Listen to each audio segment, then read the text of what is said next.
Hello అండి, welcome to my channel Suma cooking. ఈరోజు పిల్లలు ఎంతో ఇష్టంగా టేస్టీగా ఉండే బనానా క్యారమిల్ పుడ్డింగ్ అయితే ఎలా ప్రిపేర్ చేసుకోవాలో చూపించేస్తానండి. చాలా అంటే చాలా టేస్టీగా ఉంటుంది. అలాగే తక్కువ ఇంగ్రీడియంట్స్తో తక్కువ టైంలో ప్రిపేర్ చేసుకోవచ్చు అనమాట. మనకి ఇది తింటుంటే అచ్చం జున్నులాగా ఉంటుందండి టేస్ట్ అనేది. మరి ఇప్పుడు దీన్ని ఎలా ప్రిపేర్ చేసుకోవాలో వీడియోలోకి అయితే వెళ్ళిపోదామా. దానికోసం అయితే ఇక్కడ ఒక 2 బనానాలు తీసుకోవాలండి, 2 అరటిపళ్ళు, అలాగే ఒక 2 ఎగ్స్ తీసుకోవాలి. తర్వాత ఒక ఖాళీ బౌల్ తీసుకొని మనం తీసుకున్న ఈ 2 అరటిపళ్ళ పొట్టు తీసేసుకొని బౌల్లోకి అయితే వేసేసుకోవాలి. చాలా సింపుల్గా ప్రిపేర్ చేసుకోవచ్చండి, టేస్ట్ కూడా చాలా బాగుంటుంది. ఇక్కడైతే 2 అరటిపళ్ళు పొట్టు తీసేసుకొని బౌల్లోకి వేసేసుకున్నాక మనం తీసుకున్న ఈ 2 ఎగ్స్ని కూడా పగలగొట్టేసుకొని బౌల్లోనే వేసేసుకోవాలి. మనం తీసుకున్న 2 అరటిపళ్ళకి 2 ఎగ్స్ కరెక్ట్గా సరిపోతాయి. ఇలా ఎగ్స్ కూడా పగలగొట్టుకొని వేసేసుకున్నాక ఇప్పుడు దీంట్లో ఒక 2 టేబుల్ స్పూన్ల వరకు పంచదార వేసుకోవాలి.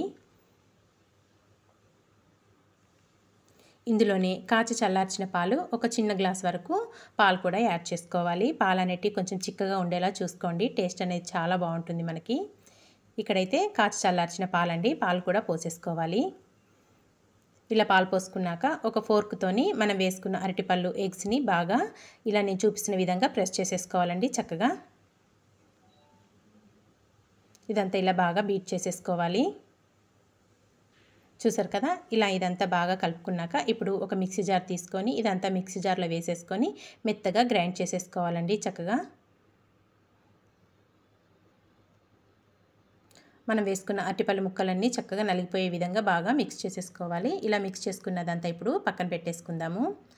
తర్వాత అయితే క్యారమిల్ ప్రిపేర్ చేసుకుందామండి. స్టవ్ పైన ప్యాన్ పెట్టేసుకొని ఒక పావు కప్పు వరకు షుగర్ వేసుకుంటున్నాను. మీరు తినే స్వీట్ని బట్టి వేసుకోవాలి షుగర్ అనేది. ఇక్కడ నేను ఒక పావు కప్పు వరకు వేసుకున్నాను. అలాగే మనం గ్రైండ్ చేసుకునేటప్పుడు ఒక 2 టేబుల్ స్పూన్ల వరకు కూడా వేసుకున్నాం కదండి. తర్వాత ఇందులో ఇంకా ఏమీ యాడ్ చేయకుండా కలుపుకుంటూనే ఉండాలండి. ఇలా ఒక 2-3 నిమిషాలు కలిపేటప్పుడు కల్లా మనకి క్యారమిల్ అనేది రెడీ అయిపోతుంది. ఇంకా దీంట్లో మనం పాలు కానీ వాటర్ కానీ ఏమి యాడ్ చేయాల్సిన అవసరం లేదండి. చక్కగా కలుపుతూ ఉంటేనే మనకి రెడీ అయిపోతుంది. చూసారు కదా, ఇక్కడైతే మనకి క్యారమిల్ అనేది రెడీ అయిపోయింది. ఇంక ఇప్పుడు స్టవ్ ఆఫ్ చేసేసుకుందాము. ఇలా స్టవ్ ఆఫ్ చేసేసుకున్నాక మనం ప్రిపేర్ చేసి పెట్టుకున్న క్యారమిల్ని మనం ఏ బౌల్లో అయితే బనానా పుడ్డింగ్ చేసుకుంటున్నామో ఆ బౌల్లో వేసేసుకోవాలి. ఇలా వేసేసుకొని ఇదంతా చక్కగా బౌల్కి స్ప్రెడ్ చేసేసుకోవాలండి. చుట్టూరా ఇలా అనుకోవాలన్నమాట. చూసారు కదా, ఇలా చక్కగా స్ప్రెడ్ చేసుకోవాలి. ఇలా ఇదంతా ఇలా స్ప్రెడ్ చేసుకున్నాక మనం గ్రైండ్ చేసి పెట్టుకున్నాం కదా బనానా, అలాగే ఎగ్, మిల్క్ వేసుకొని ఇదంతా ఆ మిశ్రమం అంతా ఈ బౌల్లో వేసేసుకోవాలి. ఇలా వేసేసుకున్నాక ఇప్పుడు స్టవ్ పైన అయితే ముందుగానే ఒక ప్యాన్ పెట్టుకొని దాంట్లో ఒక స్టాండ్ వేసుకొని ఒక 5 నిమిషాలు వెయిట్ చేసుకోవాలండి. ఇలా ఒక 5 నిమిషాలు వేడయ్యాక మనం ప్రిపేర్ చేసి పెట్టుకున్నాం కదా బౌల్ని, ఆ బౌల్ని పెట్టేసుకొని ఒక 30 నిమిషాల వరకు కుక్ చేసుకోవాలండి. ఇక్కడైతే మనకి బనానా పుడింగ్ అనేది రెడీ అయిపోయింది. చక్కగా చూసారు కదా, జెల్లీ జెల్లీ లాగా వస్తుందండి. మనము దీన్ని చాక్తో కానీ లేదంటే ఒక టూత్ పిక్తో కానీ చూసుకుంటే మనకు కుక్ అయింది లేనిది తెలిసిపోతుంది. ఇక్కడైతే చాక్తో చూసుకుంటున్నాను. చాక్ అయితే ఏమాత్రం కూడా అంటట్లేదు కాబట్టి ఇంక మనకి రెడీ అయిపోయిందండి. ఇంకా దీన్ని పక్కన పెట్టేసుకొని ఫ్రిడ్జ్లో ఒక 1 అవర్ వరకు పెట్టుకొని తర్వాత మనం ఒక ప్లేట్లోకి సర్వ్ చేసేసుకోవడమేనండి. చక్కగా కూల్గా చాలా బాగుంటుంది మనకి ఈ బనానా పుడింగ్ అనేది. ఫ్రిడ్జ్లో మటుకు తప్పకుండా పెట్టుకోండి. చల్లగా తింటేనే టేస్ట్ అనేది చాలా బాగుంటుంది. ఇక్కడ ఒక ప్లేట్లోకి అయితే రిటర్న్ వేసేసుకొని తీసేసుకున్నాను. చూసారు కదా ఎంత బాగా వచ్చిందో మనకి. టేస్ట్ కూడా చాలా బాగుంటుంది. చాలా సింపుల్గా ప్రిపేర్ చేసుకున్నాం కదండి. మరి మీకు నచ్చిందా? నచ్చితే మీరు కూడా తప్పకుండా ఈ బనానా పుడ్డింగ్ ప్రిపేర్ చేసి మీకు ఎలా వచ్చిందో ఒక చిన్న కామెంట్ అయితే చేసేయండి.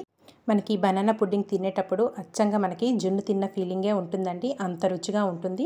తక్కువ ఇంగ్రీడియంట్స్తో అయితే చక్కగా ప్రిపేర్ చేసుకున్నాం కదా. మరి ఇంకెందుకు ఆలస్యం, మీరు కూడా పిల్లలకి ఒక్కసారి అయితే ఇలా చక్కగా చేసి పెట్టేయండి. చాలా ఎంజాయ్ చేస్తూ తింటారు.